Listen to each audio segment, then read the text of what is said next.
Building a home gym versus gym memberships. That is the topic for today. Welcome. Thanks so much for listening. This is the Coach by Harris podcast. Of course, I am Harris, and this podcast is named after my business, Coach by Harris. How many times can I say my name in a row? If you already know me, as you might be one of my clients, family members, friends, welcome. Thank you. I appreciate you taking a listen. If we have not had the pleasure yet, this podcast is where I share insights, lessons learned from 10 years plus of my own training and multiple years in the industry as a coach for my fantastic clients. I want to teach you how to make training fun, simple, effective from anywhere, anytime, no excuses. That's it. And today's topic, as previously mentioned, is should you build out a home gym and focus your training there? Or should you go to a real gym or a commercial gym or a, brick and mortar style training center, whatever you want to call it. And I'll tell you this, today's episode is also not going to heavily focus on the commercial gym membership side. I'm just going to give you my insight into why I think everybody should have a home gym in some way. So again, if you think I'm going to tell you you need to pick one or the other, and this is that episode, it's not. Do what you like. I've loved training in commercial gyms. I've loved training at home. I've loved having both options. So I think both options can definitely work for many people. You just got to figure out what works for you in that given part of your life. But I do, and this is a very definitive statement I'm going to make today and dive deeper into for you with clear action steps. I do think every single person alive should have some semblance of a home gym in their house, in their apartment, in their basement that they live in their parents' house, whatever you want to call it. They should have something. And that could be a single kettlebell. It could be some resistance bands and a couple dumbbells. It could be a whole, full-on gym, barbells, trap bars, you name it, whatever you want, the works. But something to push the resistance up a notch right where you live, where you sleep, where you eat, where you poop, where you do all your stuff is so important for so many reasons. And over the past, specifically year and a half, I've been working, in my own business completely online, and therefore everybody I've been training has been training out of their house, because at this point I do FaceTime training sessions. I FaceTime one-on-one with my clients, and of course they are in their homes almost all of the time. And just, out of pure necessity for that style of training, some of these clients of mine have built out home gyms throughout our time together, right? I've recommended particular pieces of equipment, particular weights for their individual needs and goals. And we've slowly but surely built out gyms for them. And it's been working incredibly well. Some of the reasons taken right from my client's mouth why they love having access to weights at home is, one, an incredible convenience factor. Okay. If you are, any sort of normal human being, right? You have a pretty busy life. You have your own work, your own family, possibly. You have your own commitments. You have things going, up and down, sideways all day long. Every minute counts. And we all know that not all of us, perfectly prioritize every minute. Far from it. There's a lot of things that are, that's for another discussion. But still, it's nice to save some time. And when coming through the common excuses made in training as to why not to work out, why not to stay consistent, a big one is time. Okay? So if we can do anything to eliminate time, it should be, from the obvious stuff. Driving to the gym, getting set up in the locker room, driving home, preparing your, clothes to go out there. All of that stuff takes a lot of time. And again, if you like the gym and you're consistent, by all means, that's great. But if you're one of those people who is not consistent or is not consistent as you want to be, or you simply want to train hard and just have more time back in your life, and you are intrigued by the idea of doing some or most or all of your training from home, highly recommend it. My clients are making incredible progress every single week, and they're training from home. Okay. I am not, dogmatic in that sense. I don't tell them you have to train at home even when you're not without me. Of course not. Some of them have dual programs. I write them, let's say, 2 days a week of home training with me, or one on their own, one with me. Maybe the other day or two is at the gym. It can be very diverse in that way, and so can your own training. But to get back to the point, I think everybody should have some kind of access in their houses. And yes, you can just use your body weight and you can work out anytime, but there's a big difference between just having your body weight for training and having a specific tool to up the ante, to up the intensity, right? A kettlebell, a dumbbell, multiple. That gives you something visual to look at that tells you this is for training, and it gives you something to push your intensity up a notch. Because at the end of the day, if you really want the most efficient results possible, you need some extra resistance. Most people do. Okay, so that's basically my answer. Like I said, I'm not one to say you need to do this and take this away, right?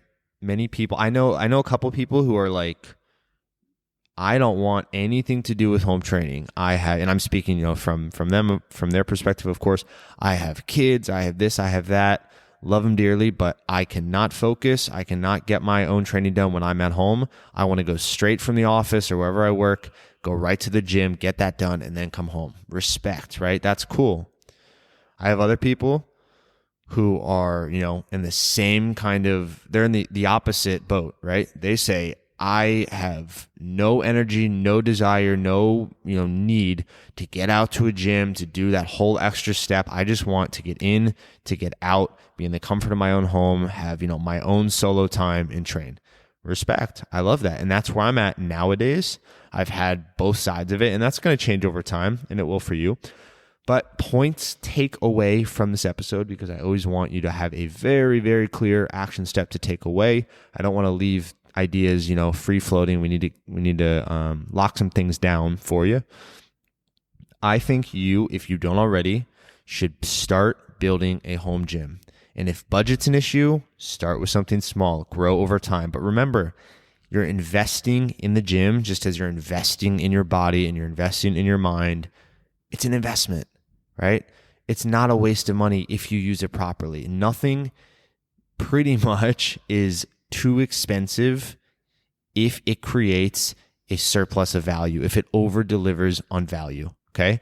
So $200 of kettlebell equipment for somebody who's never going to use it, that's a waste of money. Or no, rather it's a waste of equipment. $200 on kettlebell equipment for people who are going to use it almost every single day and progressively challenge themselves more and more and more until they need more equipment. That's an incredible value for $200 as an example, right? Because they're really getting the most out of it, and their whole lives can change from that consistency and that strength increase, et cetera, et cetera. So remember, it's an investment.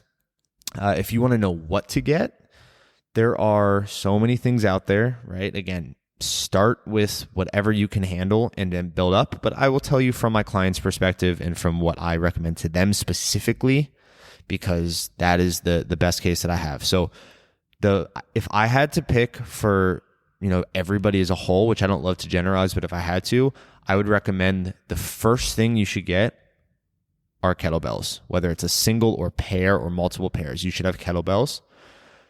And that is because they are, from what I found, the most versatile equipment that are able to be safely and properly used quickly by the most people. And I know that was a mouthful, but what I mean is, right, yes, barbells, all those things you can do tons of stuff with, right, to very high limits.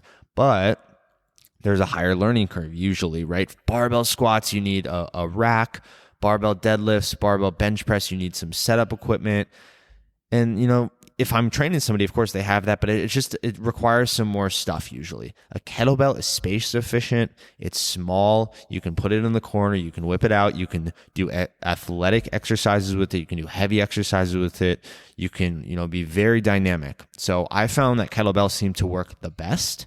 Dumbbells are also amazing too, as well. Okay. So as far as what weights, again, that's going to depend on you. very much. So I cannot tell you just what weight to get, but most people I recommend starting with at least a pair of kind of a medium weight, because then you can work around. So let's say somebody gets a pair of 26-pound kettlebells, right? Two of that set. That means they not only have, two 26s, but if they combine them for certain moves, they have 52 pounds now. And that's kind of a trick that I've used with a lot of people, is having them get a pair of a certain weight. So they have, two weights for different variations. They can do the single weight. They can double up the weight. It gives you, for just that price, it gives you a lot of bang for your buck. Then you can get other singles or other doubles, and you can go on from there. Again, whether it's a pair of 26s, a pair of 35s, usually I would say at least a pair of 26s is a great place to start with pretty much everybody. A pair of 35s could be really good too if you're a little bit stronger. A pair of 45s is great, but I think you should have something lighter there, right? There should be something lighter for most people, but it will depend. So the best thing you can do if you're really unsure is send me an email, harris@coachedbyharris.com, and just write, you can write in the subject line, kettlebell question or podcast question or need help, like whatever, something that, catches my eye so I see it, and I will happily maybe ask you a question or two about your level, and I can tell you what weights I think you should get. And of course, if you become a client of mine, this is a very obvious pitch for coaching because it's very valuable for the people that I work with. I will give you all the specifics. I'll tell you what weights to get, exactly for what movements. I'll, customize every single aspect of your life, your training, your program, all of it. Okay, so if you want to know more about that, again, you can go to my website, coachedbyharris.com. Even more easily, you can just email me, harris@coachedbyharris.com, and ask me any questions, and I'll give you all the details. Let's see. I feel like I'm forgetting something. I'm not sure what. Okay. So where to get the equipment from the kettlebells? Like I said, there's much more equipment you could get, but if you're going to start, I would say start with kettlebells and then move up.